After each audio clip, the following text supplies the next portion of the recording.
5 ভরি সোনার গয়না সহ নগদ টাকা চুরি, কয়েক ঘন্টার মধ্যে উদ্ধার জিনিসপত্র, গ্রেফতার অভিযুক্ত চোর। পিকনিকের আমেজ নিয়ে ব্যস্ত বাড়ির মালিক, সেই ফাঁকে সুযোগে সোনারপুর থানার অন্তর্গত কামরাবাদ এলাকার এক গৃহস্থের বাড়ি থেকে প্রায় 5 ভরি সোনার গহনা সহ নগদ টাকা এবং অন্যান্য জিনিসপত্র চুরি গিয়েছিল নতুন বছরের প্রথম দিনে। সেই ঘটনার পর বাড়ির মালিক অসিত বরণ মণ্ডল সোনারপুর থানায় অভিযোগ দায়ের করেন সোমবার রাতে। অভিযোগের ভিত্তিতে ঘটনার তদন্ত শুরু করে মাত্র কয়েক ঘন্টার মধ্যেই সমস্ত চুরির সামগ্রী এবং অভিযুক্ত চোরকে গ্রেফতার করল সোনারপুর থানার পুলিশ। ধৃতের নাম তুফান গাজী। অভিযুক্তের বাড়ি জীবনতলা থানার অন্তর্গত ঘুটিয়ারি শরীফ মাখালতলা এলাকায়। ঘটনার তদন্তে নেমে সোনারপুর থানার পুলিশ সিসিটিভি ফুটেজ খতিয়ে দেখে অভিযুক্তকে শনাক্ত করে এবং তাকে গ্রেফতার করে। পুলিশের এই তৎপরতায় খুশি এলাকাবাসী। পুলিশ ও স্থানীয় সূত্রের খবর, নতুন বছরের প্রথম দিনে পরিবার পরিজনকে নিয়ে সোনারপুর এলাকাতেই পিকনিক করতে গিয়েছিলেন অসিত বরণ মণ্ডল। সন্ধ্যায় বাড়ি ফিরে ঘরের ভাঙা দরজা দেখেন। ঘর থেকে সমস্ত জিনিসপত্র, সোনার গহনা এবং নগদ টাকা চুরি যায়। এরপর সোনারপুর থানায় অভিযোগ দায়ের করেন তিনি। অভিযোগ পেয়ে ঘটনার তদন্ত নেমে পুলিশ চুরি যাওয়া জিনিসপত্র উদ্ধার করেছে। মঙ্গলবার ধৃতকে বারুইপুর মহকুমা আদালতে তোলা হবে। আজকে আমাদের একটা পিকনিক ছিল 1 জানুয়ারি বলে, আমরা সবাই মিলে পিকনিক করবো বলে আমাদের নতুন একটা বাগান উদ্বোধন হয়েছে, সেখানে পিকনিক করতে গিয়েছিলাম। সকাল 8টা নাগাদ সবাই মিলে আমরা বাড়ি থেকে বার হয়ে চলে যাই এবং প্রায় সন্ধ্যে নাগাদ 6:30 নাগাদ বাড়ি ফিরেছি। প্রথম আমি আমার ছেলেকে নিয়ে একা ফিরেছি।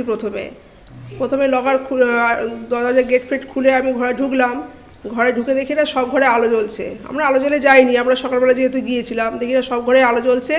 এবং যেই ঘরে ঢুকেছি তখন দেখছি আমার শ্বশুর শাশুড়ির ঘরে সব দুটো আলমারি পুরো খোলা, এবং আমার ঘরে যেই ঢুকেছি সেখানেও দেখছি পুরো আলমারি খোলা, আর লকারের ভিতর যা ছিল সমস্ত পুরো সব ছড়ানো ছিটানো, এবং যা সোনাদানা ছিল এবং 2,500 টাকাও ছিল নগদ, সেও নিয়ে চলে গিয়েছে। সোনার পরিমাণ কি ছিল? প্রায় 5 ভরি মতো ছিল সোনা। আচ্ছা, আর এখানে আরেকটা কি দরজা? হ্যাঁ, তারপরে আমি যখন ঢুকি আমাদের টিভি ঘরে যে দরজাটা ছিল সেটা, সেই ঘরেও একটা আলমারি ছিল, এবং সেই ঘরে ভিতর থেকে ছিটকিনি দেওয়া ছিল বলে ওরা ঢোকার চেষ্টা করেছিল। দেখছি আমি নারকেল দিয়ে মানে দরজাটা ঠেলে খোলার চেষ্টা করেছিল, মানে ওটা খুলতে পারেনি। ওরা না খুলতে পেরে ওরা চলে গিয়েছে। ওই ঘরটা আর কিছু করতে পারেনি ওরা। আপনার পুরো নাম কি? হেমা দত্ত। গতকাল বিকেলবেলায় সোনারপুর থানার কামরাবাদ অঞ্চলের একটি বাড়িতে, যে বাড়িটি খালি ছিল, বাড়ির লোকেরা পিকনিকে গিয়েছিলেন, সেখান থেকে চুরিটা হয়। আমরা ইমিডিয়েটলি খবর পাওয়ার পরে সোনারপুর থানার পিসি টিমের নেতৃত্বে সিসিটিভি ফুটেজ উদ্ধার করা হয় আশেপাশের এলাকার, এবং সেই সিসিটিভি ফুটেজ দেখে চোরকে আইডেন্টিফাই করা হয়। তুফান গাজী, যার বাড়ি বাসন্তী থানার অন্তর্গত কলাগাছিয়া অঞ্চলে, কিন্তু সে জীবনতলায় থাকতো। এরকম খবর পেয়ে তার ডেরায় পুলিশ রেড করে এবং পুরো চুরি যাওয়া সামগ্রী পুরোটাই পুলিশ উদ্ধার করতে পেরেছে। কতটা সময় লাগলো আপনাদের?